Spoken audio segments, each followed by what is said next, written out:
Hey, it's Gina with WTI, and gone are the days of ugly cork boards. Instead, you can get felt boards that actually adhere straight on your wall, like these ones that I got from iPOV. I got a 3-piece board that all fits together, and then I also got hexagons. Both of these interact really well together, and I love the color scheme. These come with adhesive right on the back, so all you have to do is peel it off and stick it to your wall.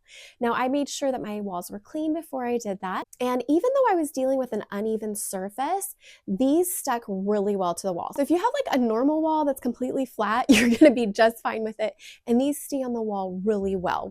Once they're in place, they do not budge. There's any number of combinations that you could do with the board and the hexagons that would be so cute.